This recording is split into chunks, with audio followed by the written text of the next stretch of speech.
नमस्कार मित्रमैत्रिणींनो, निवडणुकीचे निकाल येऊन 2-3 दिवस झाले आहेत आणि भाजपा आणि रालोआचं सरकार स्थापन होण्याच्या हालचाली वाटाघाटी सुरू झालेल्या आहेत. मंत्रिपदांच्या चर्चा सुरू आहेत.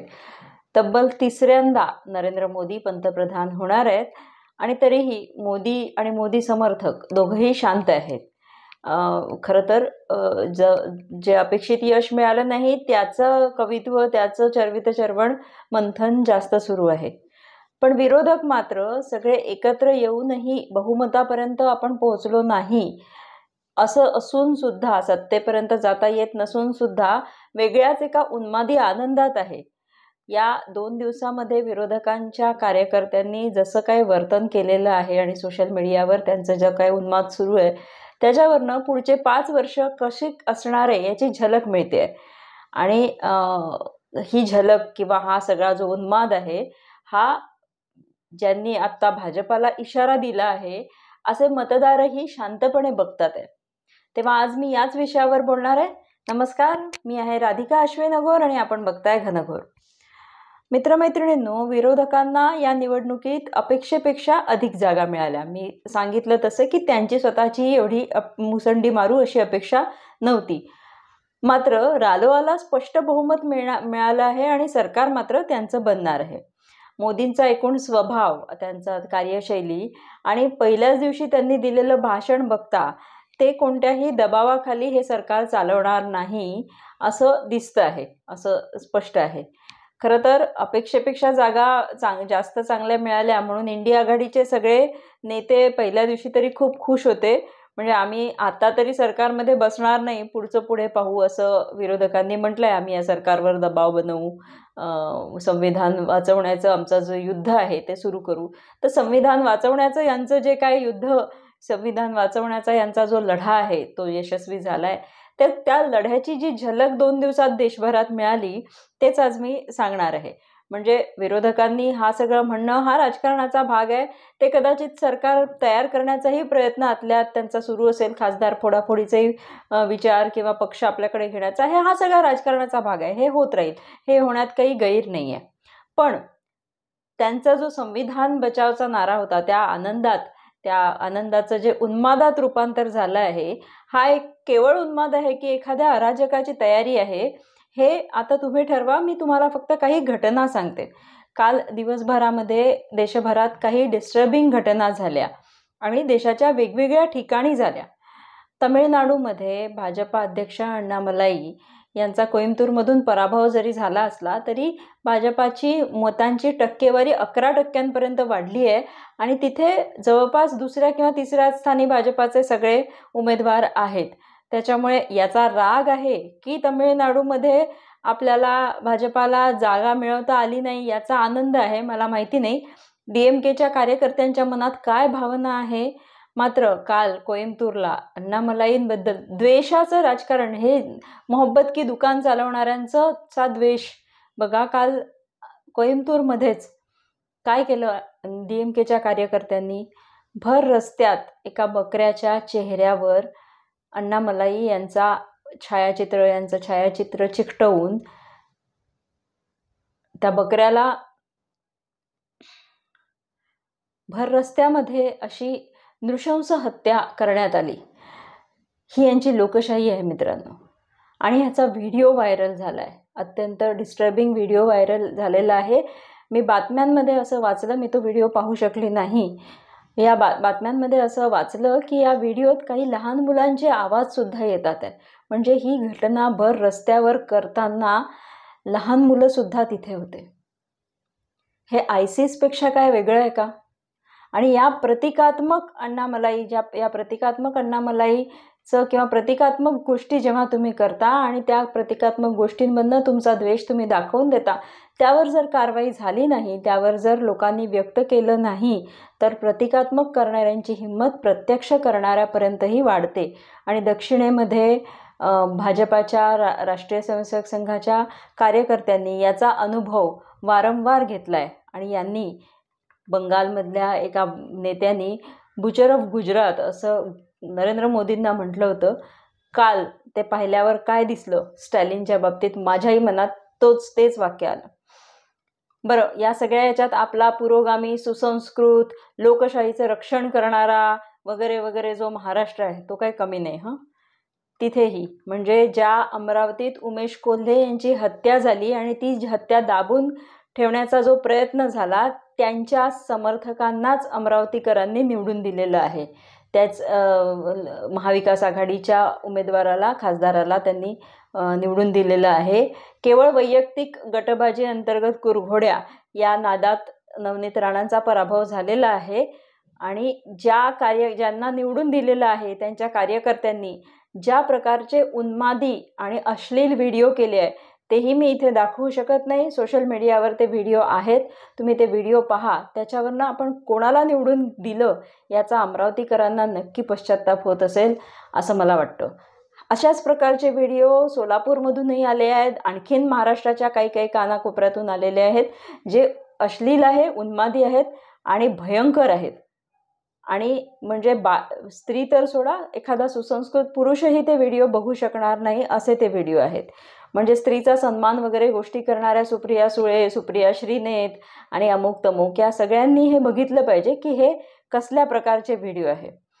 आणि मी एक आठवणही करून देते की याच शहरांमधून, मशिदींमधनं फतवेसुद्धा निघाले होते एक गठ्ठा मतदान करण्याचे. तसं ते झालेलंही आहे, एक गठ्ठा मतदान. आणि आता अमरावतीकरांनी, सोलापूरकरांनी विचार करण्याची गरज आहे की त्यांनी कोणाला निवडून दिलेलं आहे. तिकडे हिमाचल प्रदेशात मंडीच्या खासदार कंगना राणावत, त्याच्याबद्दल बहुतेकांनी वाचलं असेल. चंडीगड विमानतळावर असताना CRPFच्या एका महिला जवानानं त्यांच्यावर हल्ला केला, त्यांना शिवीगाळ केली. कंगना राणावत यांनी शेतकऱ्यांच्या आंदोलनाबद्दल काहीतरी आक्षेपार्ह वक्तव्य केलं असं या कर्मचाऱ्याचं म्हणणं आहे, या महिला कर्मचाऱ्याचं म्हणणं आहे. आणि तिने ते खुलेआम त्याच वेळी त्याच एअरपोर्टवर सांगितलं, त्याचा व्हिडिओ सुद्धा झाला. तोपर्यंत तिला पकडलेलं नव्हतं, तोपर्यंत नंतर तिच्यावर कारवाई झाली.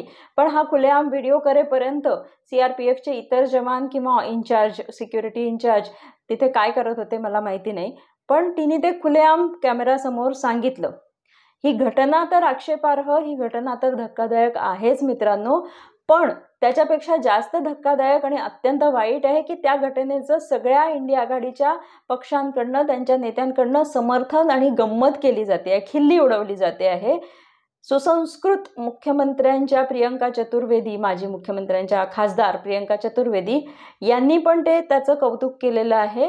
आणि अनेक बुद्धिजीवी पुरोगामी लोकांनी सुद्धा त्याची खिल्ली उडवलेली आहे. CRPFच्या त्या जवानबाईचा राग तिने व्यक्त केला.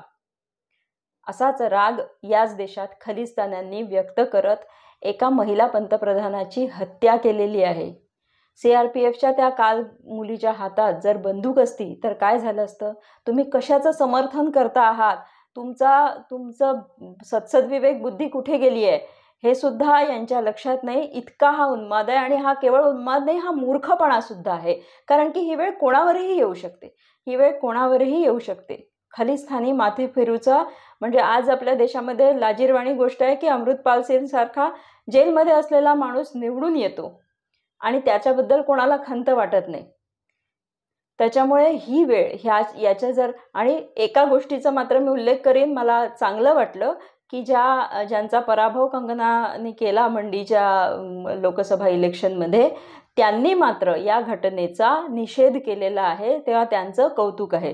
ही खरी संस्कृती आहे. देशात अपेक्षित निकाल लागले नाही तर आम्ही निवडणूक आयुक्तांचाही खून करायला मागे पुढे पाहणार नाही, असं शरद पवारांच्या राष्ट्रवादी काँग्रेसचे एक नेते काही दिवसांपूर्वी म्हणाले होते. मी व्हिडिओत सांगितलं होतं. आणखीन एक पत्रकारही आहेत, नाव घेणार नाही, पण त्या पत्रकारांनी सुद्धा जर देशात आम्हाला अपेक्षित निकाल लागले नाही तर 8-10 दिवसात खून की नदिया बहेंगी वगैरे अशा टाईपचं स्टेटमेंट केलं होतं. हे सगळं उगाच नसतं. ही म्हणजे ह्या सगळ्या अराजकाची ही तयारी असते. 5 वर्ष यांचं काय असणार आहे. आणि हे आज सत्तेत नाहीत तरी सुद्धा त्यांचा उन्माद इतका आहे. त्याच्यामुळे कल्पना करा की हे सत्तेत असतील तर काय होईल. पुढची 5 वर्ष कसली आव्हानं असणार आहे आणि कसल्या मानसिकतेतून जावं लागणार आहे याचा आपण विचार केला पाहिजे. आणि ह्या सगळ्या गोष्टी, ह्या सगळ्या घटना लोकशाहीचं, संविधानाचं रक्षण करण्यासाठी झालेले आहेत, हे लक्षात ठेवा हा मित्रांनो. हे लक्षात ठेवा. ह्या सगळ्या लढाई ह्या लोकशाहीचा विजय आहे महाराष्ट्रातल्या, देशातल्या. आणखी एक घटना, म्हणजे ती अराजकाशी संबंधित नाही, पण दखल घ्यावी अशी नक्कीच आहे. उत्तर प्रदेशच्या लखनौ काँग्रेस कार्यालयासमोर काल सकाळी अनेक गरीब मुस्लिम महिला आल्या होत्या. त्यांनी गर्दी केली होती, रांग लावली होती. कशासाठी? त्यांच्या हातात काय होतं? त्यांच्या हातात गॅरंटी कार्ड्स होती प्रॉपर. त्यांना ही गॅरंटी कार्ड्स काँग्रेस कार्यकर्त्यांनी दिली होती. ती त्यांच्याकडनं भरून घेतली होती. त्याच्यात त्यांचे बँक डिटेल्स आणि बाकी सगळी माहिती होती. आणि त्यांना असं सांगितलं होतं की 5 जून नंतर आपको एक पर्ची दी जाएगी आणि 5 जून नंतर तुमच्या खात्यामध्ये दर महिना 8,500 रुपये जमा होणार आहेत. कसे? खटाखट खटाखट खटाखट. त्या बिचाऱ्या बायका 5 जूनला सकाळी आल्या. त्यांना वाटलं होतं आपण आपलं मत दिलं, आता काँग्रेसचं सरकार निवडून आलं, आता आपल्याला खटाखट पैसे मिळणार आहेत. त्या वाट बघत होत्या. उन्हातान्हात त्या बायका 2-2, 3-3 तासांपासून उभ्या होत्या. मात्र काँग्रेसच्या कोणत्याही कार्यकर्त्यांनी त्याला हे बाहेर जाऊन सांगण्याची तसदी घेतली नाही की हे असं काही होणार नाही आहे, आमचं सरकार आलेलं नाही आहे आणि हे नाही. म्हणजे ज्या 15 लाखाला हे 10 वर्ष ओझं घेऊन बसले आहेत, ती गोष्ट तर कधी घडलीच नाही. पण इथे हे घडलं. आणि ही काही कार्यकर्त्यांनी केलेला गंमत किंवा कार्यकर्त्यांनी प्रचारामध्ये वापरलेली युक्ती नाही. स्वतः मल्लिकार्जुन खरगे यांच्या हस्ते या गॅरंटी कार्ड योजनेचं उद्घाटन निवडणुकीच्या आधी झालेलं आहे आणि अशी कार्ड्स वाटून घेतलेली आहेत आणि त्याच्या भरोशावर मत घेतलंय. हा निवडणुकीतला फ्रॉड आहे आणि याची दखल निवडणूक आयोगानं घ्यायला पाहिजे.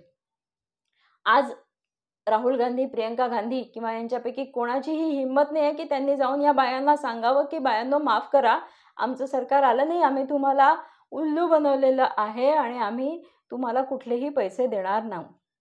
का? कारण की मतदान झालेलं आहे, मतं मिळालेली आहेत, जागा मिळालेली आहे. आता बायका उन्हात का उभ्या राहीना? काय फरक पडतो?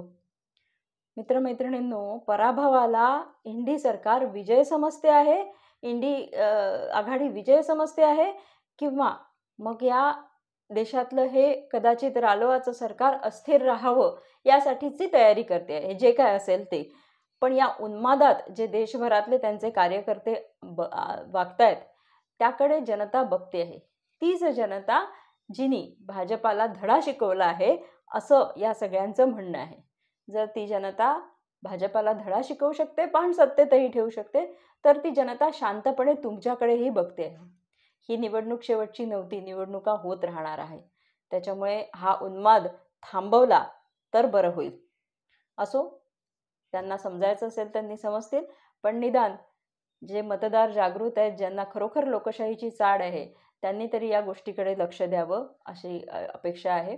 आत्ता इथेच थांबते. व्हिडिओ आवडला असेल तर लाईक करा, शेअर करा आणि घनघोर चॅनलला सबस्क्राईब करा. धन्यवाद.